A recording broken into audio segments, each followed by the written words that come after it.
Continuamos con el panorama general del tema ¿qué es la teología reformada? Hace un tiempo publiqué un libro titulado Gracia desconocida y la frase del subtítulo de este libro es el corazón de la teología reformada. Lo que estoy tratando de hacer es seguir el bosquejo del libro, el cual detalla a mayor profundidad todo lo que voy a decir en este breve resumen. En nuestra primera sesión vimos que la teología reformada es una teología. Y ahora quiero sugerirles que la teología reformada es una teología sistemática. Uno de los privilegios en mi vida ha sido poder enseñar la disciplina de la teología sistemática a nivel de seminario. Y sé que en estos nuevos tiempos, con el advenimiento de la filosofía existencialista, por ejemplo, ha habido esta creciente antipatía o alergia, por así decirlo, contra todo lo que signifique sistemas. Y en ocasiones, con buena razón, parte de la preocupación que la gente tiene es que sabemos lo que pasa cuando la gente adopta un sistema de filosofía y luego toma ese sistema y lo traslada a las páginas de la Biblia y luego trata de forzar todo lo que la Biblia dice conforme a ese sistema. La idea de un pensamiento sistemático va mucho más atrás en la historia de la Iglesia, pero aún en el periodo de la Ilustración, con la llegada del método científico moderno, los filósofos de aquellos días descubrieron o abogaron por un método o ciencia que llamaron el método analítico de estudio, el cual en otros términos y en un lenguaje más común se llamaba la tarea de buscar para encontrar la lógica de los hechos. Es decir, que los científicos explorarían los detalles del universo físico y dirigirían sus telescopios al cielo para recopilar tanta información particular como les fuera posible. Luego de obtener estos datos, intentarían encontrarle sentido. Trataron de ver cómo encajaban juntas todas las piezas en particular. Históricamente, la tarea de la teología sistemática ha sido algo así. No es venir a la Biblia con un sistema preconcebido, sino ir a la Biblia, escuchar las palabras de Dios en todas sus particularidades, en todos sus detalles, y entonces tratar de discernir cómo todas esas verdades individuales encajan entre sí, porque el supuesto de la teología sistemática es esta, que la Biblia es coherente, que aunque Dios nos revela muchas cosas a nosotros, toda su verdad está unificada en su propia persona y en su propio carácter. Me encuentro de hecho con la enseñanza. A veces tengo charlas que se convierten en una especie de discusión abierta con mis estudiantes. Y empezamos el seminario mirando una doctrina en particular dentro de la variedad de la teología sistemática, porque si les permito a los estudiantes hacer sus preguntas, seguro que terminamos en otros temas muy lejos a la doctrina que empezamos a estudiar. A primera vista podría parecer que solo estamos dando vueltas persiguiendo conejos por caminos innecesarios, pero luego les recuerdo a ellos, les dije que esas preguntas que me están haciendo son preguntas que deberíamos hacernos ya que fluyen de la doctrina que estamos estudiando, porque cada doctrina de la teología cristiana toca de alguna manera todas las demás doctrinas de la fe. Es decir, que toda la fe cristiana está íntima e intrínsecamente relacionada en todas sus partes. De hecho, una de las cosas que nunca deja de sorprenderme es la manera en que la Biblia habla de tantas cosas durante tantos años y con miles de detalles, y sin embargo la simetría de las escrituras está allí. Todo esto encaja de una manera tan coherente.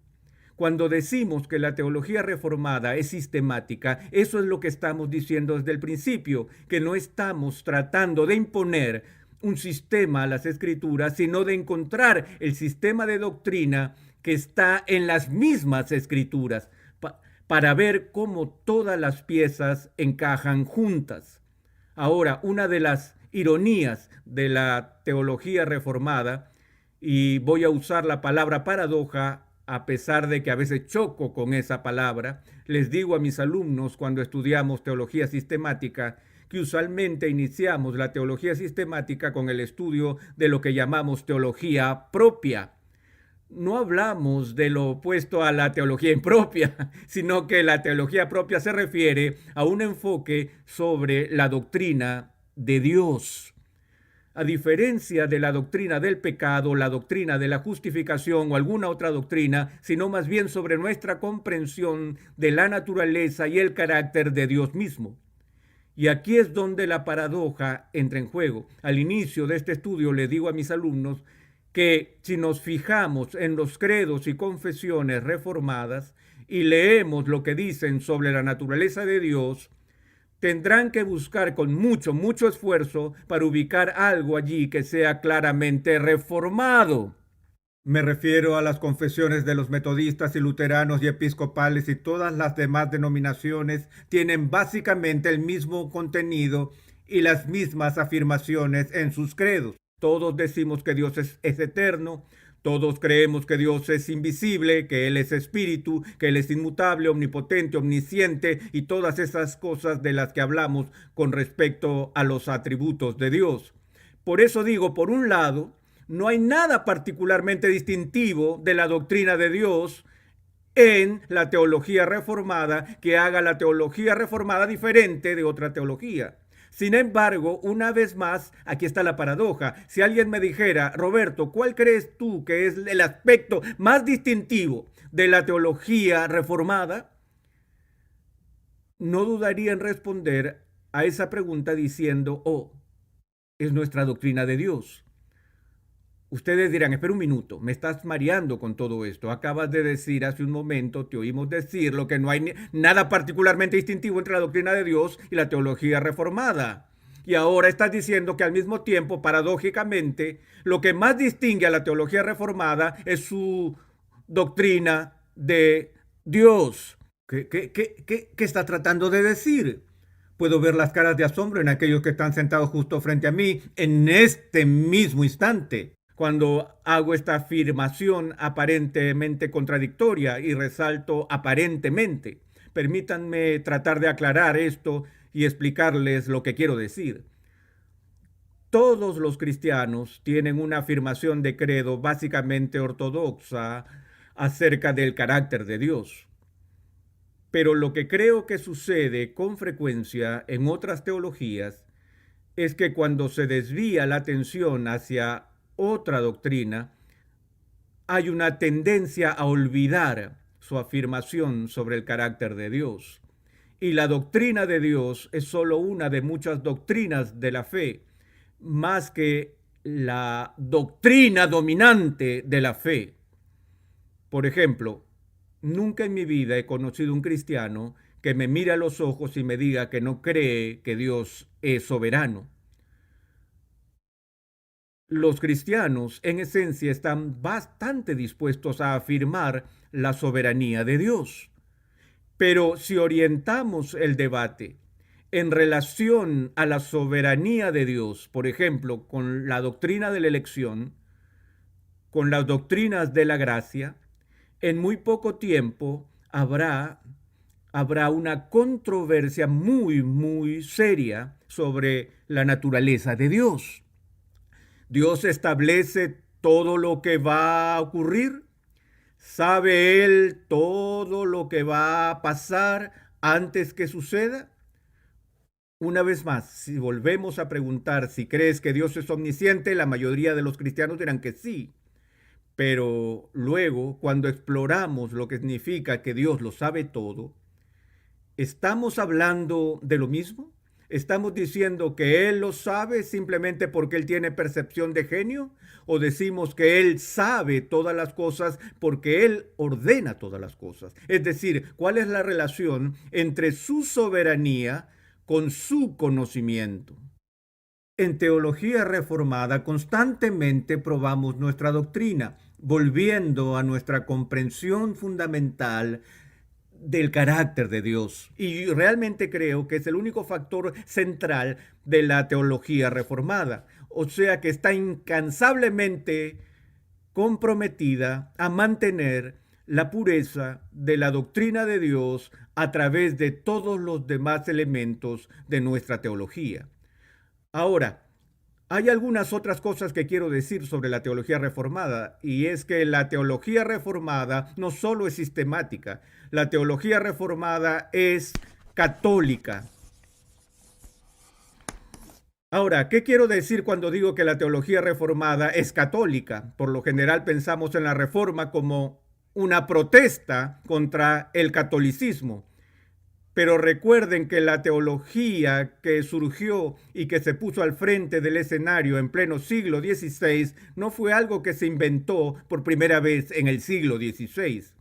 Fue una reforma, no una revolución.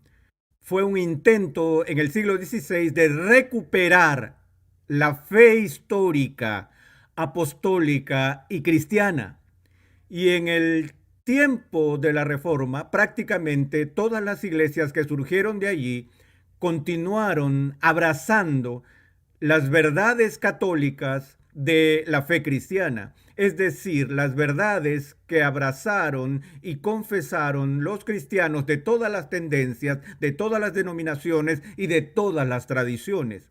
Quiero decir que aquí la palabra católica no se refiere a la iglesia romana ni a la iglesia católica rusa o algún otro grupo particular, sino más bien que el término se usa en el sentido original de su significado universal, toda la iglesia. Por ejemplo, en los primeros siglos, la iglesia tuvo que convocar concilios claves para hacer frente a los principales problemas teológicos por las amenazas de las grandes herejías, como la controversia ariana en el siglo IV, la controversia monofisita en el siglo V y así por el estilo. Fue en estos grandes concilios, como el concilio de Nicea, donde la deidad de Cristo se abrazó y confesó firmemente.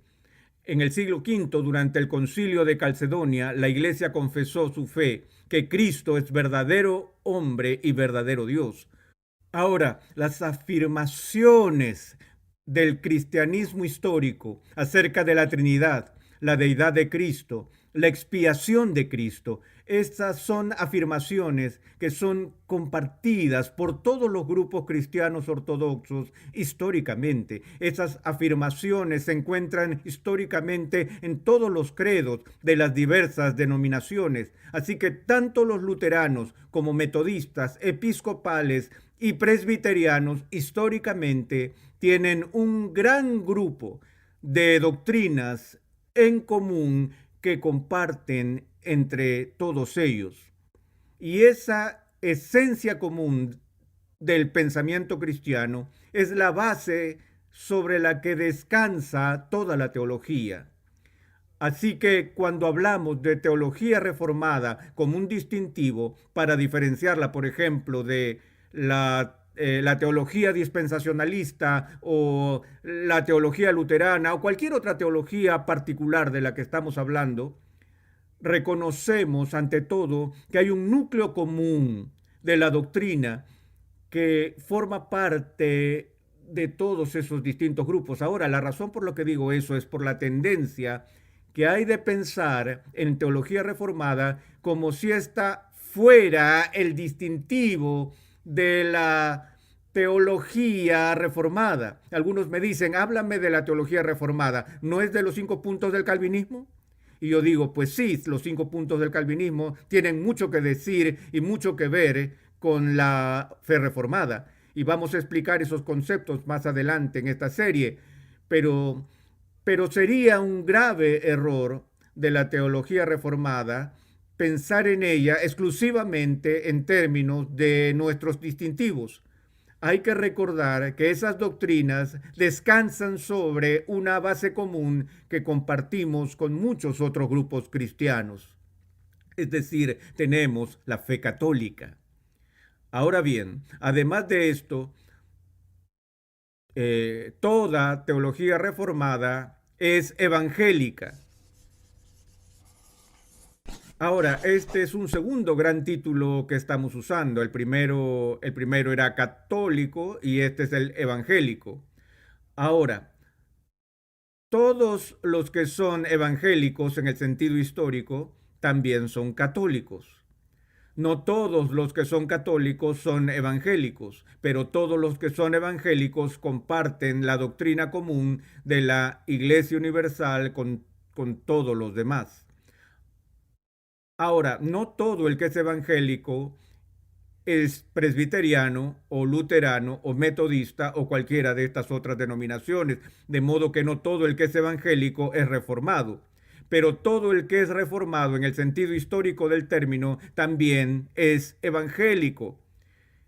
Compartimos no solo una herencia común de cristianismo católico, sino que con los hermanos protestantes compartimos una tradición común evangélica. Ahora, el término evangélico está otra vez bajo acoso hoy en día y es una cuestión de confusión en cuanto a lo que realmente es en nuestros tiempos. Esta confusión no existe históricamente. Fue en los tiempos de la Reforma donde el término o etiqueta evangélico se acuñó y fue acuñado por los reformadores porque ellos creían que con la doctrina de la justificación sola por la fe, ellos estaban recuperando lo evangélico del Evangelio del Nuevo Testamento. Y puesto que el corazón de la controversia del siglo XVI se centró en la doctrina de la justificación, todo el debate se centró en la pregunta ¿qué es el Evangelio? Así que los protestantes se llamaron a sí mismos evangélicos, entendiendo por esa etiqueta que estaban adoptando la definición de Lutero de la doctrina de la justificación por fe. Ahora, de esa tradición, como sabemos, habían muchos en el siglo XVI que abrazaron la posición de Lutero sobre la justificación como la posición bíblica, y ciertas tradiciones diferentes provienen de allí, todas manteniendo la convicción básica central de que la justificación es solo por fe y que este es el corazón mismo del evangelio en sí, pero fueron en otras cosas donde diferían, por ejemplo, sobre el asunto de los sacramentos, sobre el gobierno de la iglesia y sobre otras doctrinas, pero mantuvieron este compromiso común a eso. La otra doctrina que era común al evangelicalismo histórico fue la doctrina de la autoridad de las escrituras, o lo que se llama la sola escritura, que vamos a ver más adelante. Y así los historiadores han dicho que el asunto material o la causa de la reforma fue la doctrina de la justificación. La causa formal fue la doctrina de la autoridad de la escritura. Y una vez más, la reforma vio una fragmentación de numerosos grupos de protestantes. Había una unidad básica de acuerdo entre ellos sobre las dos tesis centrales. Primero, la doctrina de la justificación por la fe sola y segundo, la doctrina de la autoridad de la escritura. Así que ahora vamos a la tercera etiqueta, que es reformado. Cuando usamos esta etiqueta, estamos haciendo otras distinciones en la taxonomía de la teología. La taxonomía es la ciencia de la clasificación. Hacemos eso en el mundo biológico, dividimos en reinos, el reino vegetal y el reino animal. Todas las plantas están en el reino vegetal y por otro lado todos los animales forman parte del reino animal. Una vez que tienes los distintos reinos, luego los subdivides en clase, orden, familia, género y las especies y todas esas diferentes tipos de clasificaciones. En la medida que refinas más y más las divisiones entre los mamíferos y reptiles y vertebrados e invertebrados y todo ese tipo de cosas, vas haciendo distinciones cada vez más y más finas para tratar de comprender el mundo que nos rodea. Nosotros hacemos lo mismo en teología y en las tradiciones teológicas. Ahora, hay muchos grupos evangélicos, como ya lo he dicho, luterano, episcopal, metodista, bautista y así sucesivamente. Y ellos difieren entre sí en ciertos puntos. Y cuando hablamos de un luterano, diremos que un luterano es una persona que se aferra a las doctrinas históricas, que son particularmente características del luteranismo. Ellos también son evangélicos y también son católicos. Ahora, definiendo la tradición reformada, encontramos doctrinas que son exclusivas a la fe reformada, que no siempre son compartidas por otros entes cristianos. Por eso, cuando decimos que alguien es reformado, estamos diciendo todo al mismo tiempo que esa persona abraza distintivamente los credos reformados de la historia, como el Catecismo de Heidelberg, la Confesión de Bélgica, la Confesión de Westminster y así sucesivamente. Además, comparten una herencia evangélica común con otros creyentes y todo el tema se basa en el fundamento católico. Y a modo de preparación, tenemos que tener cuidado de no pensar que lo reformado y solo esto es la fe reformada. Porque la fe reformada, a pesar de que tiene sus propias características distintivas, contiene en sí doctrinas unificadoras con otros cristianos, con todos los evangélicos y con los que retienen las verdades católicas del cristianismo histórico. Lo que vamos a hacer en el resto de esta serie es prestar atención a los distintivos que diferencian a la teología reformada de otra teología evangélica y del amplio título de la teología católica. Así que de ahora en adelante vamos a estar examinando los distintivos, pero solo con esta salvedad ahora. Y esta advertencia, voy a recalcar esto para que recuerden que cuando nos fijamos en los distintivos no son todo lo que está ahí. Los distintivos establecidos en la tribuna están establecidos ahí sobre la base del cristianismo católico y evangélico.